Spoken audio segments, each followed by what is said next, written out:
Welcome to We Use Our Powers for Good. We're Dory and Meg, two sisters, 10 years apart, using our powers for good. We talk about grief, life, love, and everything in between, with humor, honesty, and the hope that what we're learning might help you too. This is what it looks like to practice compassion, hold boundaries, and stay connected, even when life gets messy. We're so glad you're here. Welcome to episode 4 of our 6th series on codependence. We're in my office and there's a window right in front of us, and there's people walking by, and every once in a while someone looks in here. That's why we're like, hi. There's a cute little doggy over there It's right a now. little bulldog. Okay, so this episode was really important to us that we include, because I think that we're often speaking from a place of like, when we're talking about codependence, I was using the example of my dad. My dad was the alcoholic, and then I'm the child. So the codependent cycle is parent-child, right? So we're often talking to us as the adult children, right? And I think it's really important to hold space for the parent that is creating the codependence, or brought the codependence, or was already codependent, and then as they had kids, they're doing that with their kids. But I want to be intentional to see you and to give yourself permission to just kind of take this in, and without judgment or shame, and that you're just maybe hearing this for the first time. It's maybe the first time you've thought to yourself, oh my gosh, this might be me. And then the other part of this is, so Meg's going to read a list of things that you might see that could trigger you to be like, I might want to do some research about this.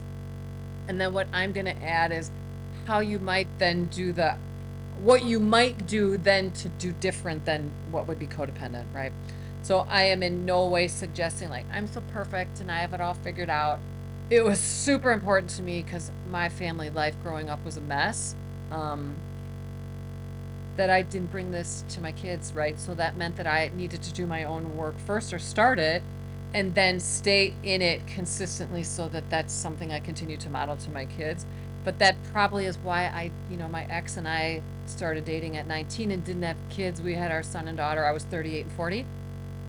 I waited quite a while because I had a lot of work to do. Yeah, and then as the supportive role of auntie, sister, you let me into that world too. Yeah. I mean, I remember watching you parent and you explaining why we said certain things, Yeah. it was constant contextualization, right, and reframing. So we've talked about that a ton in the podcast, is contextualization. And I think especially with those of us that grew up in homes that there was so much codependence, someone said some shit and you did it. There was unspoken things and you're responding and being expected to be a certain way. So contextualization for me feels good. It's also how we show people what's expected of them. Hey, now that you're in my house, this is how we navigate. Each time my kids bring a new friend over, I let them know what the rules are and I explain. And like, I want you to feel safe and comfortable in our container, which is our family and our house. And the way that I do that is to tell you how we roll here, Yeah. right? But what it does is it helps people feel safe. So. Yeah. So I'm trying to express to you, I'm speaking from a place of love and kindness, but also I use these tools. And so that's our intention, is that you would see yourself and we would let you know that we see you. And then also just to give you some inspiration about how you might start doing things differently now. And this is why one of the myriad of reasons I never became a parent. Sure. Because I knew I wouldn't be able to navigate for this. Sure. I think she could have, but I get why she didn't. So you might be leading with codependence if you feel like it's your job to keep your child happy all the time. Yeah, this is kind of fascinating, isn't it? Right? I mean, like, it starts when our kids are little. I'll never forget this. Before I had kids, and I would observe someone, and and this is like me observing in the clinic, which my lens is always a little different because I'm wanting to support the mom typically, or help her feel comfortable if I'm treating her child. Is even when kids are little and they're crying, like, you're fine, it's fine, it's fine. That message already of whatever you're feeling, it's not there and you're fine, right? Yeah. So a simple thing when they're little and you don't know what they're thinking or feeling is that you could say, I'm here. I'm here. And I would say to my kids when they were little, they were babies, and I'm like, I don't know what you're feeling yet. I don't know what that means, but I'm here. Yeah. Right? So I'm in a soothing tone. But then as they get older, some of that then becomes, and this is, always the bigger work, and we're telling you it'd be best if you get a therapist to do this work. Because we're codependent, if you're unsettled, I'm unsettled. Right. So giving yourself permission to let your child be unsettled, and then you're leaving the room for a minute to navigate yourself, which could look like, I always love this. It's like, go to the bathroom, excuse yourself. Your kids are safe. Excuse yourself, go in the bathroom and scream or cry, or take some deep breaths and just momentarily get a hold of yourself. It's a great tool to allow them to have their own emotions and feelings, because then what happens if they don't ever get to have their big feelings and be mad and sad, they're then gonna not do those things and shove them down, and then that looks like all sorts of other things that came about because we didn't allow that expression, right? And I imagine as a parent, when you're tired and it's new, how do you not go here? Yeah, no, for sure, Right. for sure. Another way would be you give advice or step in before your child has even asked. Yeah, and this is great. So it's kind of like, this is such a good example. When our kids are little and they're learning to tie their shoes. Oh, just let me finish that, because we're in a hurry and this takes too long. Gotta go. Right, so it's always that we almost don't want our kids to struggle. So it's a similar thing. If you realize that you're struggling on any given day, you may need to take more breaks and more timeouts for yourself to catch your breath. It's okay that our kids struggle, because in the struggle is where they learn, right? No person on the planet learns anything without struggling or failing. And maybe we don't use the word fail, right? You tried something and it didn't work, so you're gonna have to try something else. And being a kid is all about that, which can be the exciting, fun thing, right? And especially if you have more than one kid, they're super different. So what worked for your sibling might not work for you. That you sit in a place of curiosity more versus a lot of what parents are trying to do. You don't have control of yourself, so you're controlling the shit out of your kid so that you don't jump out of your body. Right. Right. And then as you age, or as that child becomes an adult, that's perfectionism. That's everything's so precious. You can't make a mistake. Right. Where do shitty work. Right. Do fail. Right. Allow yourself to not be perfect. Yeah, and also, if you have other people that you look to and you like their parenting, or you get online and go to YouTube and watch some of this, learn some of the things that you might say. So like when my kids were little and they would struggle, I would get down really low and be like, hey, what's going on here? It looks to me like you're struggling with that. I'm not struggling, whatever they would say. I'm gonna take a minute, think about what I want to say. That's okay. I'm not expected to always know what to say, right? And so a lot of times what I'm saying is, I can see that you're struggling. Can I help you? I'm not gonna say, well, that looks really terrible, or I can tell you don't feel good. I don't want to put words in their mouth, but they're young enough that I'm trying to educate them and name it, right? But then I'm being really careful not to lead them with like, oh, you can't figure that out, I'll do it. What about a teenager? Well, if you're starting this from scratch and you've got a teenager, you're gonna have to like get your feet under you. Because I think of all the hormones. For sure, is that you letting them have their own experience is super important. And initially it's going to feel crazy and weird, but it will get easier. And is it triggering and hard? Yes, that your kid freaks out and they're like, I hate you, and you just take a deep breath and whatever the boundary or the rule is, okay, go to your room, right? Or whatever. Or we need to table this because I need to step out for a minute, and you go collect yourself and think about what you're doing, right? But having clear expectations of our kids, and then we're super consistent with our boundaries. And that's the other thing. Oh my gosh, I get when our kids go through periods where they are acting out and just out of their minds. We're even get all triggered and respond to that, right? Because that leads into you carry their emotions as if they're your own. Correct.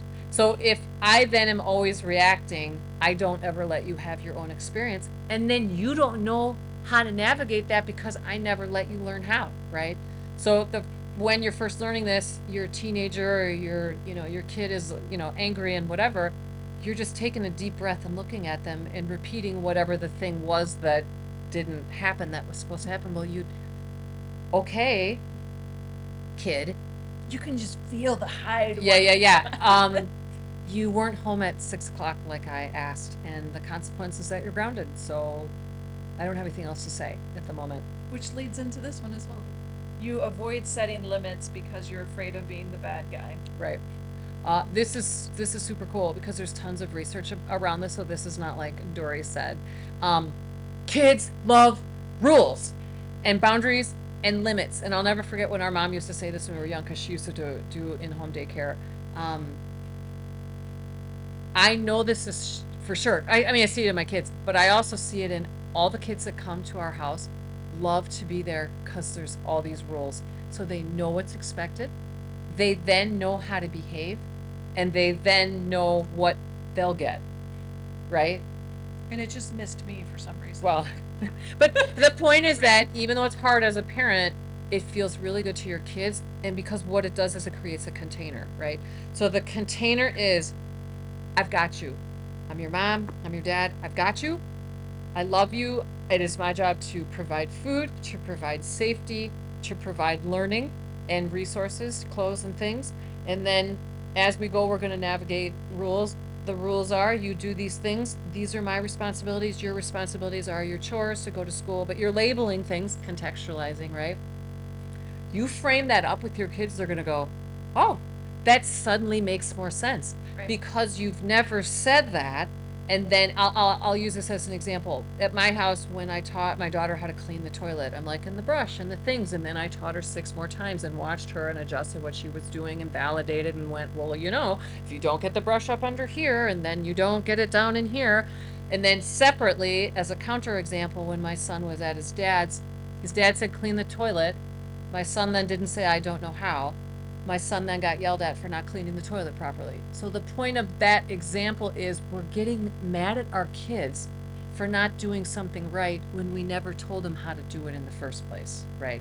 So that example kind of covers a number of things that you really remove yourself from your kids' experience and stay grounded in what the rules are and what my responsibility is for the container, Yeah. right?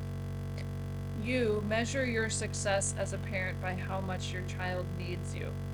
Oof. That's in it in a nutshell. Yeah, and I feel like I don't, and we don't need to do the last one, or do we? I feel like I don't even need to say anything about that because that's gonna be more a reflection of yourself. Yeah. Is that you're just really aware of the dynamic that exists between you. And that's probably how you'll start, is you're just looking at some of these examples and then looking at how you're navigating and like seeing yourself in this, and that you're gonna get a therapist, because in the next episode we talk about like, Right. Please. Because I think the blurriness would be as a parent jumping into this, recognizing the behaviors, and then to the kid being like, oh, I'm a bad parent. Right. I've sucked. I've failed you. When really it has nothing to do with that. You didn't know different. Right. Now, if you continue to do that, that's on you, right?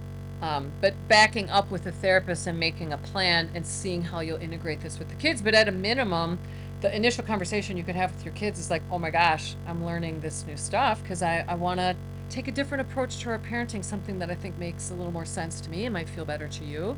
I'm going to create a container about what I'm responsible for as your parent. I'm going to set some expectations for what you're responsible for as the child. And then we're going to figure this out together. That conversation alone, I think you'd be surprised, will be magical and sparkly. And then when you've set these expectations out, you say, and then the consequences come into play once we really nail this down and we all know the container and the expectations. When you then didn't meet the expectations consistently, because then it becomes a choice. Now that you for sure know what the expectations are, because you've demonstrated that and we've talked about it again, you then didn't do the thing. The consequence will come into play when you're not doing what's expected of you. And then that becomes more clear to them why that is, right? When you haven't laid out all this groundwork, they then don't come home when you said they should, when all you said that was one night. You didn't give any context about why. I don't want you out late because there's more crime, because it's dark, because people are tired, whatever, right? You didn't lay out all this stuff so that they fully understand why this is the expectation. You're going to land all this better by labeling it, right? Right. But that could be where you start, was my point. And then I think of the adult child, the adult parent. Oof.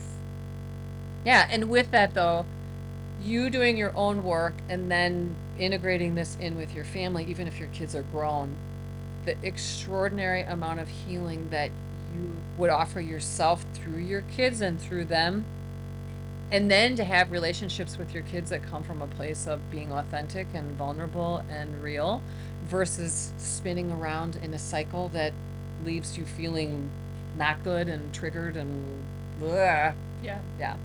Yeah. Okay, that was a lot. Thank you for listening, and thank you for being willing to see yourself in this if this is you. And certainly, and I mean this in a loving way, if you know someone that could benefit from watching this, just as a gentle, subtle way of saying, like, hey, I would love you to meet me somewhere, your parent, right? I would love you to meet me somewhere and we can start healing together. That could be beautiful. But thank you for being here.